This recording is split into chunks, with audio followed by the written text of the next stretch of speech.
wa rahmatullahi wa barakatuh. Welcome to the 12th installment of this Ramadan Tafseer, in which I will be looking at Surah Hud and Surah Yusuf. Alhamdulillah Rabbil Alameen, hamdan kathiran tayyiban mubarakan fi mil'a samawati wa mil'a al-ardi wa mil'a ma baynahuma wa mil'a ma shi'ata min shay'in ba'da.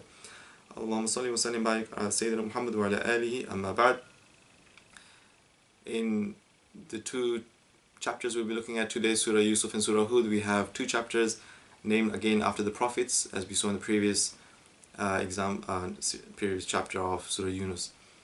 And these two chapters were revealed to the Prophet ﷺ one after the other, and it was for the Prophet ﷺ by Allah Azza wa Jal, who wanted to console his Prophet, because this was the year in Makkah, so these are Makki surahs, that he lost his greatest supporters in Abu Talib, his uncle, and his wife Khadija radiallahu anha. And because of that, this was termed as the year of grief, the year of sadness for the Prophet. So Allah wanted to show the stories of the Prophets before who came and what tests they faced.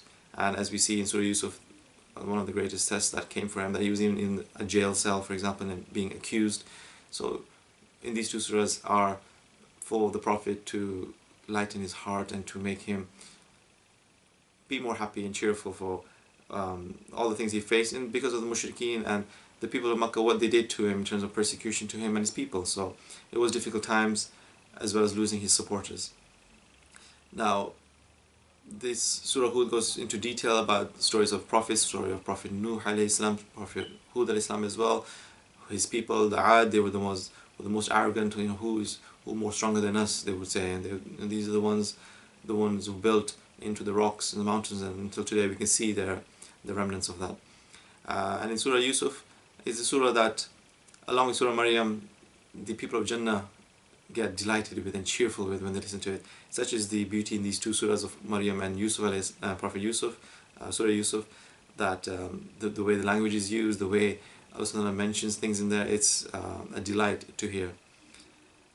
In the first verse I wanted to look at today, Allah says in the Quran, and this is now relating what the people of Hud alayhi salam said, so we are looking at Surah Hud. قالوا يا نوح قد جادلتنا فأكثرت جدالنا فأتنا بما تعدنا إن كنت من الصادقين.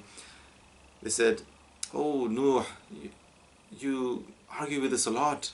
You've increased your arguments with us.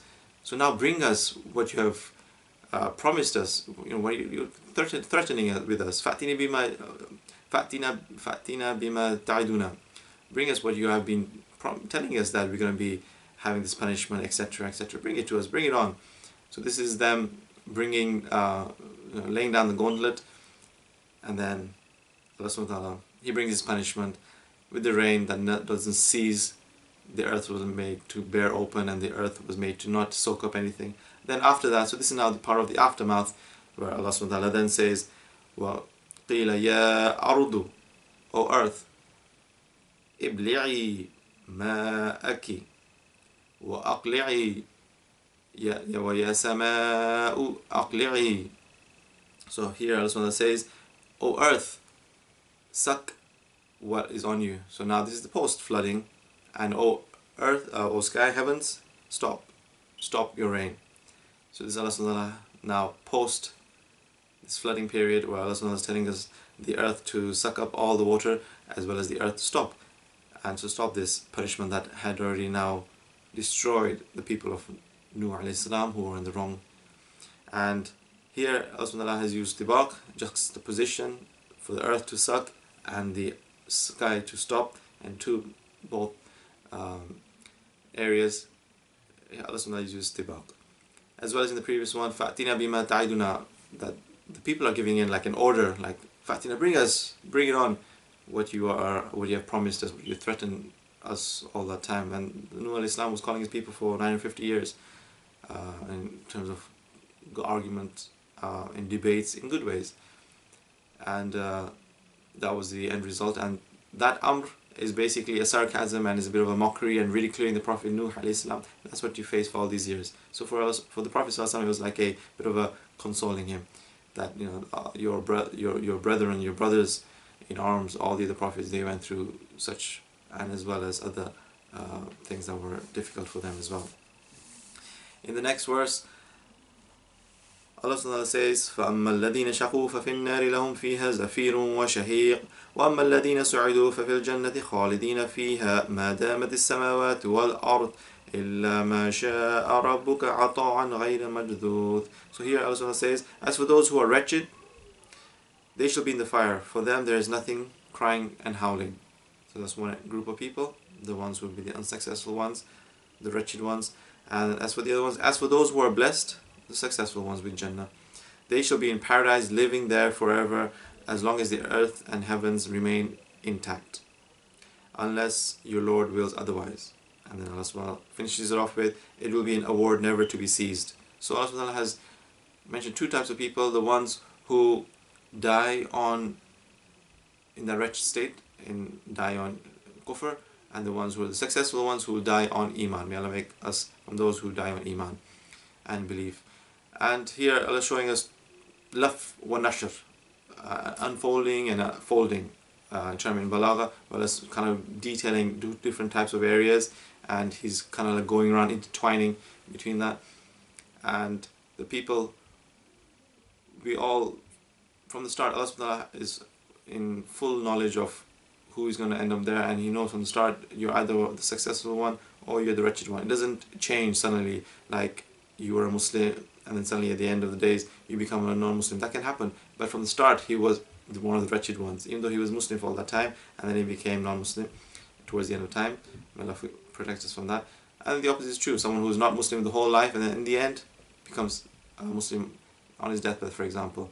So those situations can happen, but we believe that from the start they're either in a state of wretchedness or in a state of success, and that's because otherwise it's to say that Allah subhanahu wa ta'ala is jahil. He didn't know what was going to happen to them, but Allah knew exactly from the start who is the wretched one and who is not.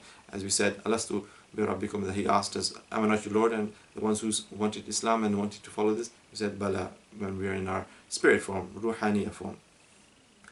And this is before coming into this world. In the next verse, Allah subhanahu wa ta'ala says in Surah Yusuf, إِذْ قَالَ يُوسُفُ لِأَبِيهِ يَا أَبَتِي إِنِّي رَأَيْتُ أَحَدَ عَشَرَ كَوْكَبًا وَالشَّمْسَ وَالْقَمَرَ وَرَأَيْتُهُمْ لِي سَاجِدِينَ. That Yusuf alayhi salam said to his parents, that to his dad, to his father, Yusuf bin Yaqub, so his father was the Prophet Yaqub alayhi salam, that, oh verily I've seen a dream and I've seen 11 stars and the sun and the moon prostrating to me. Now this prostration is one of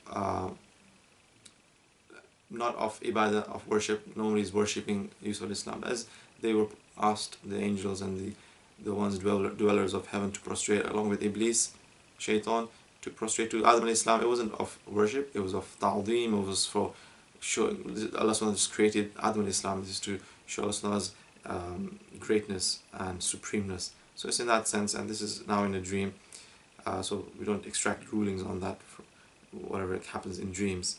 So in this one, the Prophet Yusuf alayhi salam saw in a dream 11 stars, again referring to his brother, so this is isti'ara, metaphor, and he saw the sun and the moon. His parents, aren't our parents like the sun and the moon? They give us lightness, they give us warmth, they give us everything, and that's what we realize how Allah has put parents as the planets and the sun and the moon. How wonderful! And He's the most highest, and we don't know how even large these masses of this rock and however Allah has made these planets are. And it's just amazing that Allah has compared that to parents. So we should value our parents, especially in this month of Ramadan, where our Prophet ﷺ said Ameen when Jibreel ﷺ was making dua against a person whose parents are alive, but this person does not serve them and he's not done anything to earn their goodness. And in the final verse, Allah says, وَدَخَلَ مَعَهُ السِّجْنَ فَتَيَانِ قَالَ أَحَدُهُمَا إِنِّي أَرَانِي أَعْصِرُ خَمْرًا. So two people entered the prison along with Yusuf alayhi salam when he was entered. This is one of the tests of Yusuf alayhi salam, and this is now like a sort of prison break, because either you're in a cell alone in the beginning and the chances of escaping are nil, but then things happen, you got to get a tool, an object, people come in. When this scenario changes, your chances of getting out, in a sense, metaphorically, are greater, because now things have changed and there's possibilities of things happening and a combination of things. So here two people entered the cell with Yusuf al-Islam, and they were one of them a reason for taking him out when the king was informed about Yusuf al-Islam, who interprets dreams, and he's in the cell. This was a way out for Yusuf al-Islam later on. So these are the two people who entered. One of them was the baker, and one of them was the courtier, the one in the palace of the king of Egypt at that time.